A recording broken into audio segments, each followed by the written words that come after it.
Республикада бұрынғы бұлғар бабаларыбызның ислам динін қабыл етуіне 1100 ел тулуға әзірлік бара. Бұл атнада Қозандағы Құл-Шариф мәшіті негізіне бірінші таш салуның 25 еллігі белгілеп өтілді. Татарстанның бірінші президенті Дәулет кеңесшісі Ментимир Шаймиев жетекшілігінде Яңарыш фонды түрлі діни конфессиялар құрылмаларын, тарихи объектларны тұрғызуда көп ішлер башқарды. Татарстан радиосының ертеңгі турдан туры эфирі шушы мәселелерге бағышланды. Қозан федераль университетінің Халықара мөнәсәбәтләр институтының фән буенча директор урынбасары Рафаэль Вәлиев дини багланышлар, тарихи һәйкәлләрне саклау, җәмгыятьтә исламның ролен күтәрү буенча сорауларга да җавап бирде. Студия кунагына без дә берничә сорау белән мөрәҗәгать иттек. Рафаэль Миргасимович, хәерле иртә. Хәерле иртә, дуслар. Сөйләшүне Болгар бабаларыбызның исламны кабул итү тарихыннан башлыйк әле. Biz аны күбрәк Ибн Фатлан посольствосы килү белән бәйләйбез инде. Әлбәттә, менә 922 елга бит Багдад халифаты территориясында бүгенге көндә килгән. Ул 4000 километр дигән сүз. Һәм алар шактый күп җирләрне килеп майларга менә безгә килгәннәр. Һәм ул вакытта Болгар дәүләте территориясында рәсми яктан ислам дине алынды. Бу бик зур, мөһим роль дип уйлыйбыз. Нигә дигәндә, яңа идеология, яңа парадигма, яңа дин килеп чыкты.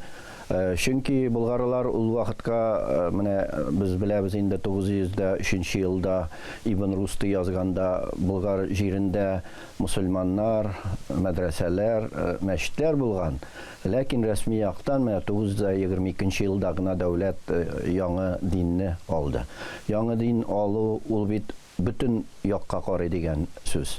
Шул ук дәүләтнең төзүе, яңа шәһәрләр килеп чыгу, галимнәр, медицина булуы һәм бүтән яктан менә яңа дәүләт шул ук бүтән дөньяга күрсәтә башлады үзен. Мәчетләр салырга дини мәгърифәтне алып баруда кемнәр булыша? Шактый күп кенә шул ук сәүдәгәрләр, заводчылар, алар әлбәттә шушы үзләренең акчаларын яңа мәчетләргә төзергә ярдәм иттеләр. Менә алсак шул ук Әҗим мәчете, Бурнай мәчете һәм шактый күп сәүдәгәрләр белән. Һәм әлбәттә ул бүген дә традиция дәвам итә дигән. Нигә дигәндә, әйтик, менә Татарстанда 1500ләп яңа мәчетләр килеп чыкты.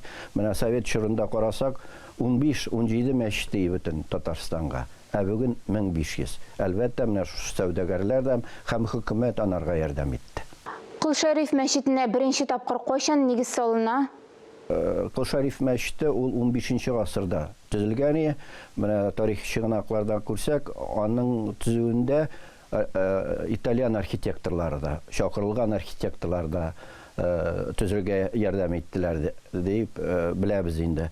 Һәм бүгенге көндә әйтик 16-нчы гасырда Құл-Шариф мәчете разрушен дип инде.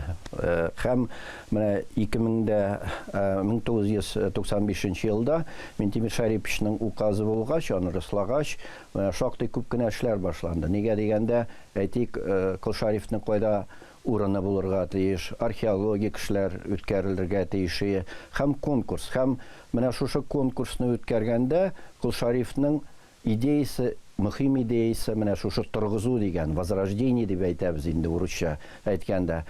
Һәм шушы идея әлбәттә менә бу конкурста расланды һәм аның проекты килеп чыкты. Менә 2005 елда 1000 еллыкка әзерләгәндә без шушы Құл-Шариф мәчетен ачтык.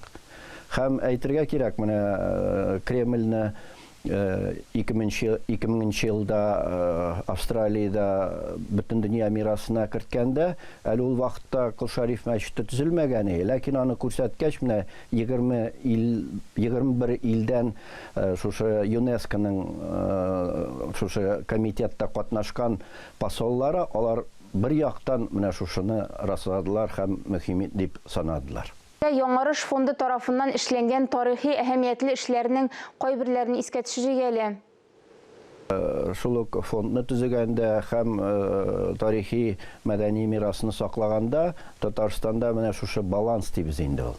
Нигә дигәндә, безнең территорияда шул ук фин, угыр халыклар, славян, төрки татар халкы һәм аның мирасын ничектер яхшы гына күрсәтергә һәм бөтен дөньяга мирасына керткәндә, менә ул күбрәк хөкүмәт культура, мәдәни политикасы дип әйтәбез инде. Шул ук Казан Кремлен күрсәттек, Болгар тыюлыгын күрсәттек, тарихи археологик һәм Зия утравын күрсәттек. Шул ук ислам динен, христиан дин һәм безнең Татарстанда яшәгән бөтен халыкларның тарихи мәдәни мирасын. Менә быел 2022 ел Россиядә мәдәни мирас елы дип игълан ителде. Санасаң 50-шәр, 70-шәр һәйкәлләр һәм яңа объектлар төзелде. Шул ук Болгарда, аннан соң Зиядә яңа номинациялар һәм шактый күп менә туристлар килгәндә, алар әлбәттә моны күрәләр. Менә соңгы вакытта гына караганым, Болгарга килделәр. Безнең Татарстаннан гына түгел, бүтән илләрдән дә. Аннан соң Ульяновск, Санкт-Петербург, Мәскәү, Самара һәм бүтән шәһәрләрдән. Алар әлбәттә булалар Свияжскида, Казанда һәм 3000 турист бүгенге көндә менә Казанда булу әлбәттә безнең Казанны күрсәтү дигән сүз. Якын киләчәктә исламга бәйле туризмны ничек күз алдына китерәсез? Болгар һәм Свияжскиның номинациясын әзерләгәндә, без уйлаган идек, шул ук Болгарда ул вакытта 30-50 мең иде. Башлаганда ул эшне 2011 елда. Бүгенге көндә 500-дән күбрәк, 600-дән күбрәк үсә башлады. Свияжскидан да шул ук 7 мең ие. Бүгенге көндә 600 меңгә килеп җитә башлады. Әлбәттә, менә Казанда шундый улук администрация, шәһәр администрациясе 5 меңгә чыгырга дип уйлый. Менә качандыр мин булганым Санкт-Петербургта, Мәскәүдә, бүгенге көндә Казанда шулай гөрли. Шактый күп туристлар килә, яңа специалистлар чыгарабыз. Әлбәттә, бу ярдәм итә дип. Нигә дигәндә, дөрес сөйләргә кирәк, дөрес күрсәтергә кирәк. Туристлар булу, ул бит безнең тарихны гына күрсәтү дигән сүз түгел, ул безнең экономиканы үстерә торган сүз.